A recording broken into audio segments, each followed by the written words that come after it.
എല്ലാവർക്കും നമസ്കാരം. ഞാൻ സരിതാ മഹേശ്വരൻ. ഇന്ന് ശ്രീമദ് വാൽമീകി രാമായണത്തിൻ്റെ ബാലകാണ്ഡത്തിലെ 65-ാമത്തെ സർഗത്തിൽ 35 മുതൽ 40 വരെയുള്ള ശ്ലോകങ്ങളാണ് നമ്മൾ പഠിക്കാൻ പോണത്. കഴിഞ്ഞ ദിവസം നമ്മൾ കണ്ടത് വിശ്വാമിത്രൻ്റെ ഗുണഗണങ്ങളെ പറ്റിയിട്ട് ശതാനന്ദൻ പറഞ്ഞു. അത് മുഴുവനും ശ്രീരാമനും ലക്ഷ്മണനും ഒക്കെ കേട്ടിരുന്നതിനോടൊപ്പം ജനക മഹാരാജാവും വിദേഹത്തിലെ രാജാവായിട്ടുള്ള ജനക മഹാരാജാവും കേട്ടുകഴിഞ്ഞു. അദ്ദേഹത്തിന് അത്ഭുതമടക്കാൻ കഴിഞ്ഞില്ല. ആ കാര്യങ്ങളൊക്കെ അങ്ങയുടെ തപസ്സിൻ്റെ മാഹാത്മ്യമൊക്കെ സദസ്യരായിട്ടുള്ള ഞങ്ങളെല്ലാവരും ഞങ്ങളുടെ നന്മ കൊണ്ട് ഞങ്ങളുടെ ധന്യത കൊണ്ട് കേട്ടുകഴിഞ്ഞു എന്നൊക്കെ വിശ്വാമിത്രനോട് അറിയിച്ചു. ഇനി എന്തൊക്കെയാണ് ഉണ്ടാകാൻ പോണത് നോക്കാം. നമുക്ക് ആദ്യം 35-ാമത്തെ ശ്ലോകം നോക്കാം.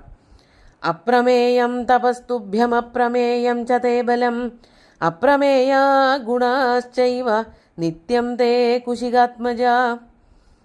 അങ്ങയുടെ തപസ്, ഇത് കഴിഞ്ഞ ദിവസം പറഞ്ഞതാണെങ്കിലും ഒന്നുകൂടി എടുത്തു പറയാണ്. തപഃ തുഭ്യം തപഃ അപ്രമേയം.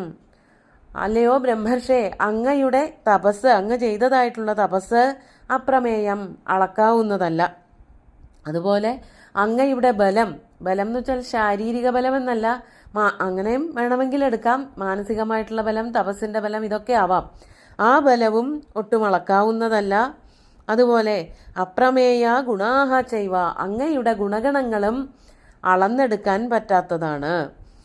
നിത്യം, അതായത് ഒരു കാലത്ത് ഉണ്ടാവുകയും തീരെ ചെയ്യുന്ന ഗുണഗണങ്ങളല്ല, ആ ഗുണഗണങ്ങളൊക്കെ നിത്യങ്ങളാണ്. അല്ലയോ കുശികാത്മജ, അങ്ങയെപ്പറ്റി വിസ്തരിച്ചറിയാൻ പറ്റിയതിൽ വളരെയധികം സന്തോഷമുണ്ട് എന്ന് തന്നെയാണ് ജനക മഹാരാജാവ് അറിയിച്ചത്.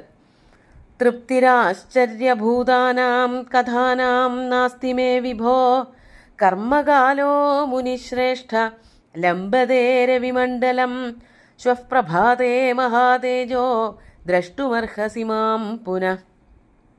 മാത്രമല്ല, തൃപ്തിരാശ്ചര്യഭൂതാനാം കഥാനാം നാസ്തി, അല്ലയോ വിഭോ, എല്ലായിടത്തും നിറഞ്ഞു നിൽക്കുന്നവനെ, കഴിവ്, ആ പ്രഭാവം വർദ്ധിച്ചു വരുമ്പോൾ എല്ലായിടത്തും വ്യാപിച്ചു നിൽക്കാനൊക്കെ സാധിക്കും.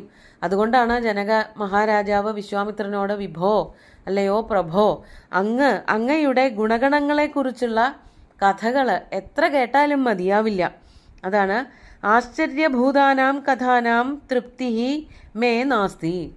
അങ്ങയുടെ ഓരോ കഥയും അത്ഭുതം സൃഷ്ടിക്കുന്നതാണ്, മനസ്സിലിങ്ങനെ അത്ഭുതങ്ങൾ ഇങ്ങനെ വാരി വിതറുന്നതാണ്. ആ കഥകൾ എത്ര കേട്ടാലും മതിയാവില്ല, തൃപ്തിയാവുകയില്ല. പക്ഷേ അത് നമുക്ക് കാലത്തിൻ്റെ ഒരു അവധിയുണ്ടല്ലോ, അതായത് രാത്രിയാവുക പകലാവുക എന്നൊക്കെ പറയുമ്പോൾ നമുക്കത് ഇടയ്ക്ക് വെച്ചൊക്കെ നിർത്തേണ്ടി വരും. അതാണ് ജനകൻ പറയണത്. കർമ്മകാലോ മുനിശ്രേഷ്ഠ, എനിക്ക് സന്ധ്യാസമയത്തെ സന്ധ്യാവന്ദനാദി കർമ്മങ്ങളൊക്കെ ചെയ്യാറായി, കർമ്മകാലമായി തീർന്നിരിക്കുന്നു. അല്ലയോ വിശ്വാമിത്ര മുനിശ്രേഷ്ഠ, രവിമണ്ഡലം ലംബതേ, അതാ സൂര്യമണ്ഡലം താഴത്തേക്ക് താഴ്ന്നു പോയി തുടങ്ങി. ലംബതേ എന്ന് വെച്ചാൽ താഴേക്ക് തൂങ്ങി വരിക, അതായത് കടലിലേക്ക് അസ്തമിക്കാറായി, രാത്രിയായി തുടങ്ങി. ഇനിയും കഥ കേട്ട് മതിയായിട്ടല്ല, പക്ഷേ പല കർമ്മങ്ങളും ചെയ്തു തീർക്കാനുണ്ട് എന്നുള്ളത് കൊണ്ട് തൽക്കാലം ഞാൻ ഇവിടെ നിന്ന് എൻ്റെ കൊട്ടാരത്തിലേക്ക് പോവുകയാണ്. അത് കഴിഞ്ഞില്ല. ശ്വഃ പ്രഭാതേ മഹാതേജോ ദ്രഷ്ടുമർഹസി മാം പുനഃ.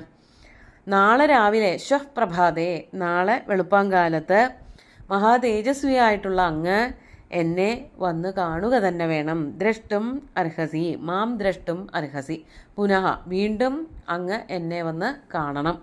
അതായത് തീർന്നിട്ടില്ല, പറഞ്ഞു തീർന്നിട്ടൊന്നുമില്ല. തൽക്കാലം ഈ ഒരു യാഗസ്ഥലത്ത് വച്ച് കുറച്ച് സംസാരിച്ചു, നേരിട്ടൊന്നും പറഞ്ഞില്ല. ശതാനന്ദൻ കഥകൾ പറയേണ്ടായുള്ളൂ. ഇനി ജനക മഹാരാജാവിന് വിശ്വാമിത്രനോട് തന്നെ നേരിട്ട് പല കാര്യങ്ങളും ചോദിച്ചറിയാനുണ്ടാവുമല്ലോ.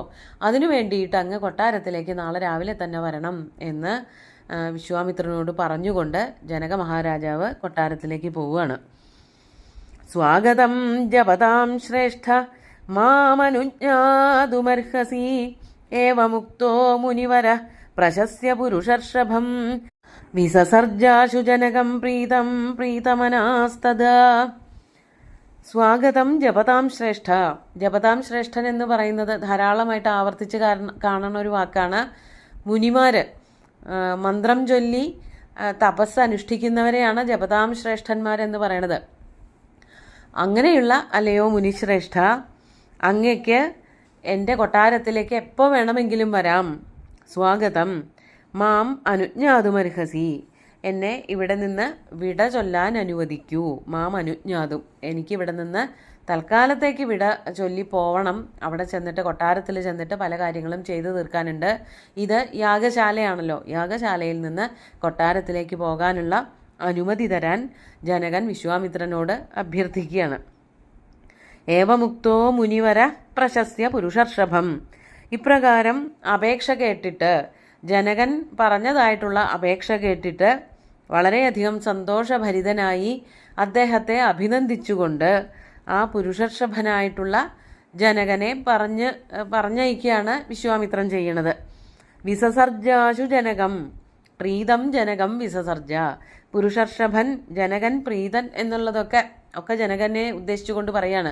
സന്തുഷ്ടനായ ശ്രേഷ്ഠനായിട്ടുള്ള രാജാവായിട്ടുള്ള ആ ജനകനെ കൊട്ടാരത്തിലേക്ക് വിസസർജ പറഞ്ഞയച്ചു, വേഗം തന്നെ പറഞ്ഞയച്ചു.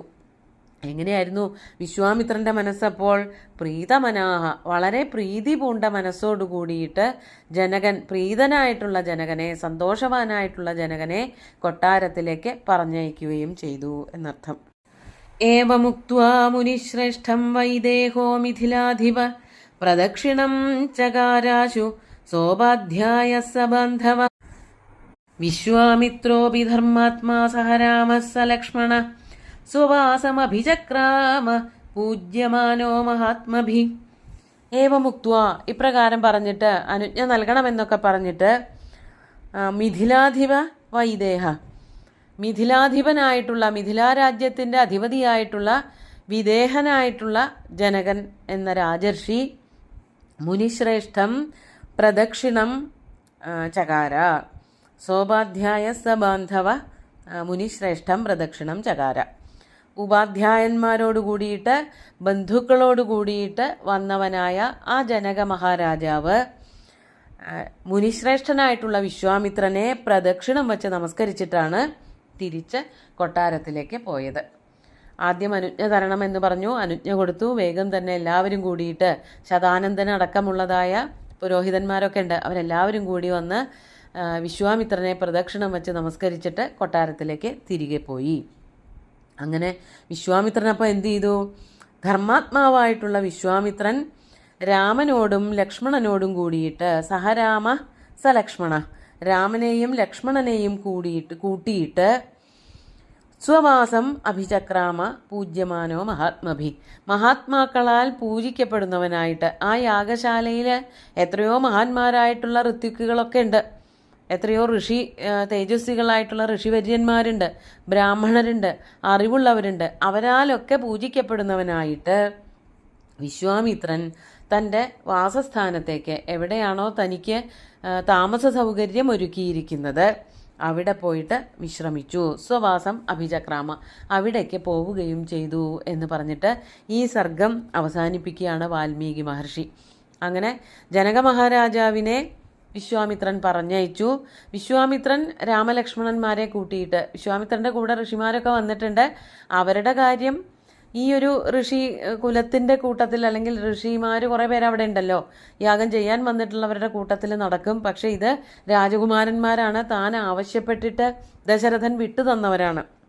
അപ്പോൾ അവരുടെ കാര്യങ്ങളൊക്കെ വളരെ ഭംഗിയായിട്ട് നടത്തേണ്ടത് വിശ്വാമിത്രൻ്റെ ചുമതലയാണ്. അതുകൊണ്ട് തന്നെ ആ രണ്ടുപേരെയും കൂട്ടിയിട്ട് വിശ്വാമിത്രൻ വാസസ്ഥാനത്തേക്ക് പോവുകയും ചെയ്തു. പിറ്റേന്ന് രാവിലെ ജനകനെ കാണാൻ പോകും എന്നുള്ളത് ഉറപ്പിച്ചിട്ടാണ് പോണത്. ജനക മഹാരാജാവിനെ കാണുമ്പോൾ പിന്നെന്തൊക്കെയാണ് സംഭവിക്കുന്നത് എന്നുള്ളത് അടുത്ത ദിവസം നോക്കാം. ഇന്നത്തെ ശ്ലോകങ്ങൾ ഒന്നുകൂടി ചൊല്ലാം. അപ്രമേയം തപസ്തുഭ്യമപ്രമേയം ച തേ ബലം അപ്രമേയാ ഗുണാശ്ചൈവ നിത്യം തേ കുശികാത്മജ തൃപ്തിരാശ്ചര്യഭൂതാനാം കഥാനാം നാസ്തി മേ വിഭോ കർമ്മകാലോ മുനിശ്രേഷ്ഠ ലംബതേ രവിമണ്ഡലം ശ്വഃ പ്രഭാതേ മഹാതേജോ ദ്രഷ്ടുമർഹസി മാം പുനഃ സ്വാഗതം ജപതാം ശ്രേഷ്ഠ മാമനുജ്ഞാതുമർഹസി. ഏവമുക്തോ മുനിവര പ്രശസ്യ പുരുഷർഷഭം വിസസർജാശു ജനകം പ്രീതം പ്രീതമനാസ്തദാ.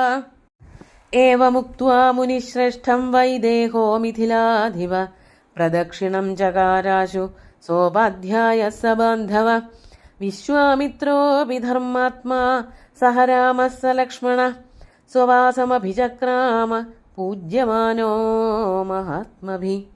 പിറ്റേന്ന് കാലത്ത് വിശ്വാമിത്രനും കുട്ടികളും കൂടിയിട്ട് ജനക മഹാരാജാവിനെ കാണാൻ പോകുന്ന കഥയാണ് 66-ാമത്തെ സർഗത്തിൽ ആരംഭിക്കുന്നത്. അത് അടുത്ത ദിവസം നോക്കാം. സുന്ദരമായിട്ടുള്ള ശ്ലോകങ്ങൾ ഭഗവാൻ ശ്രീരാമചന്ദ്രൻ്റെ കാൽക്കൽ അർപ്പിച്ചുകൊണ്ട് ഗുരുവായൂരപ്പനെ സാഷ്ടാംഗം നമസ്കരിച്ചുകൊണ്ട് എല്ലാവർക്കും ശുഭദിനം നേർന്നു നിർത്തട്ടെ. നന്ദി.